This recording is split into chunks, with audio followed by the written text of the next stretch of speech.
Joaquin El Chapo Guzman, raja narkoba yang dihukum seumur hidup. Joaquin El Chapo Guzman adalah tokoh yang sangat terkenal dalam dunia kriminal internasional. Sebagai pemimpin dari kartel Sinaloa, salah satu kartel narkoba terbesar dan paling berbahaya di dunia, El Chapo bertanggung jawab atas penyelundupan narkoba dalam jumlah besar ke Amerika Serikat dan negara-negara lain. Setelah melarikan diri dari penjara 2 kali, El Chapo akhirnya ditangkap pada 2016 dan dijatuhi hukuman seumur hidup pada 2019.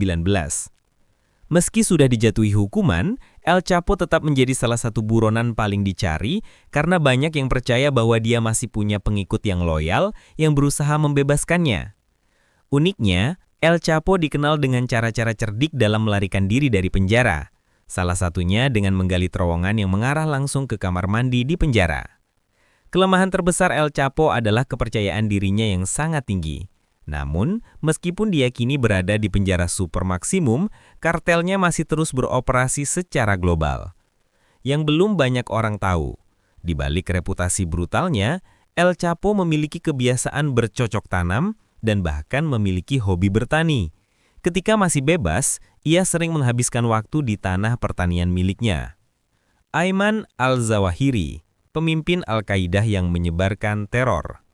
Ayman al-Zawahiri adalah pemimpin utama Al-Qaeda setelah kematian Osama bin Laden. Sebagai seorang dokter bedah, al-Zawahiri memanfaatkan kecerdasannya untuk merancang serangan teror besar, termasuk serangan 9 September di AS. Sebelum menjadi buronan, ia dikenal sebagai pemimpin intelektual dalam dunia ekstremisme global. Uniknya, Al-Zawahiri bukan hanya pemimpin yang cerdik, tapi juga seorang komunikator ulung. Ia seringkali menyebarkan ideologi ekstrimnya melalui video dan rekaman audio yang diproduksi dengan sangat baik. Meski Al-Qaeda telah kehilangan pengaruh besar setelah serangan terhadap Bin Laden, Al-Zawahiri tetap menjadi simbol penting dalam dunia terorisme internasional. Yang belum banyak orang tahu, Al-Zawahiri berasal dari keluarga elit Mesir. Dan sebelum menjadi ekstremis, ia merupakan seorang yang dihormati dalam dunia medis dan memiliki pendidikan tinggi. Ia juga terlibat dalam sejumlah pergerakan politik Islam radikal sejak usia muda. Felix Gallardo, pendiri kartel Guadalajara.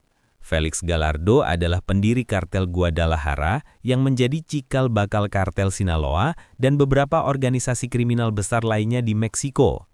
Gallardo sangat dikenal karena kemampuannya membangun jaringan perdagangan narkoba yang sangat luas dan beroperasi dengan sangat terorganisir.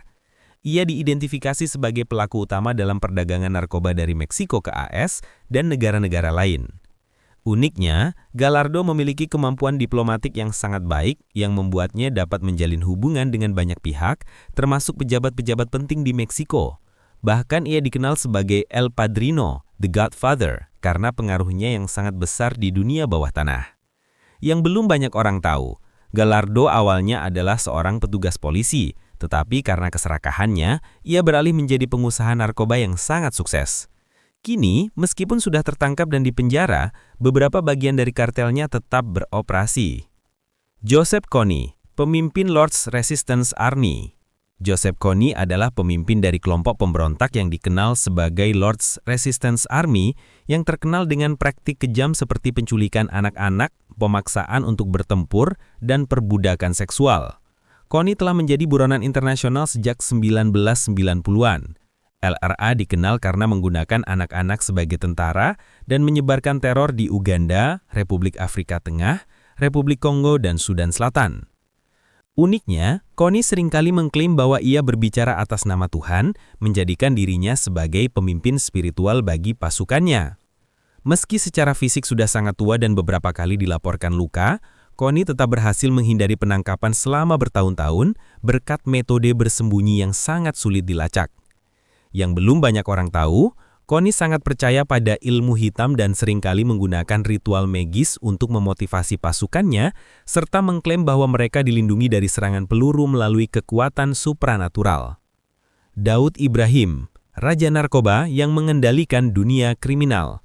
Daud Ibrahim adalah pemimpin dari D Company, sebuah jaringan kriminal internasional yang terlibat dalam perdagangan narkoba, terorisme, dan pemerasan.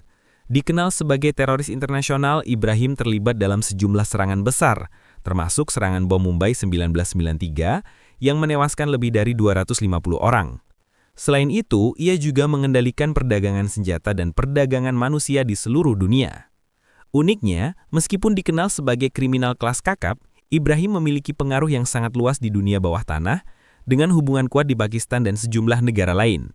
Ia dikenal memiliki jaringan bisnis yang sangat kuat yang meliputi sektor perbankan, makanan, hingga media. Yang belum banyak orang tahu, Ibrahim memiliki koneksi politik yang cukup besar di Pakistan, dan sampai hari ini, ia masih menjadi pemain penting dalam jaringan kriminal Asia Selatan. Victor Bout, tua narkoba dan pedagang senjata. Victor Bout yang dijuluki sebagai The Merchant of Death adalah seorang pedagang senjata internasional yang dikenal karena menjual senjata kepada kelompok teroris, negara-negara yang dikenai sanksi, dan berbagai organisasi kriminal. Ia menggunakan maskapai penerbangan komersial untuk menyelundupkan senjata ke seluruh dunia, membuatnya menjadi salah satu buronan paling dicari oleh badan-badan internasional. Uniknya, Victor pernah bekerja sebagai pilot kargo sebelum terlibat dalam dunia perdagangan senjata. Dengan kecerdasannya dalam logistik dan jaringan internasional, ia membangun imperium senjata yang sangat besar. Penangkapannya pada 2008, setelah penyamarannya di Thailand, mengungkapkan banyak jaringan rahasia yang sebelumnya tidak terungkap. Yang belum banyak orang tahu, Victor sempat bersembunyi di beberapa negara Afrika, beroperasi dengan pengaruh yang besar di sektor-sektor yang sangat tersembunyi. Ia dikenal menggunakan paspor palsu dan memiliki berbagai identitas untuk menghindari penangkapan. Assange Julian, pencetus Wikileaks yang membocorkan data sensitif. Assange Julian adalah pendiri Wikileaks, sebuah platform yang terkenal karena membocorkan dokumen pemerintah dan informasi sensitif dari seluruh dunia. Wikileaks mempublikasikan dokumen yang berisi informasi tentang perang Irak, perang Afghanistan, dan diplomasi internasional yang mempengaruhi politik dunia secara drastis. Assange dikejar oleh pemerintah Amerika Serikat atas tuduhan pembocoran informasi dan dianggap sebagai ancaman besar bagi keamanan nasional. Uniknya, meskipun Assange sudah dipenjara dan diproses secara hukum, ia masih memiliki pengikut yang memperjuangkan kebebasannya dan mendukung ideologi transparansi informasi yang dibawanya. Yang belum banyak orang tahu, Assange memiliki pengaruh yang besar dalam dunia teknologi dan keamanan cyber, dan bahkan pernah tinggal selama bertahun-tahun di kedutaan Ekuador di London untuk menghindari ekstradisi. Edward Snowden, pembocor data NSA yang menentang pemerintah AS. Edward Snowden adalah mantan kontraktor NSA yang membocorkan informasi penting tentang program pengawasan besar-besaran yang dilakukan oleh pemerintah AS terhadap warganya sendiri dan negara-negara lain. Tindakannya mengungkap program PRISM dan X-Keyscore memicu perdebatan global tentang privasi dan keamanan digital. Uniknya, meskipun dianggap sebagai pahlawan oleh sebagian orang, Snowden tetap menjadi buronan yang dicari pemerintah AS karena pembocoran informasi negara yang sangat sensitif. Kini, ia tinggal di Rusia setelah diberikan suaka politik oleh negara tersebut.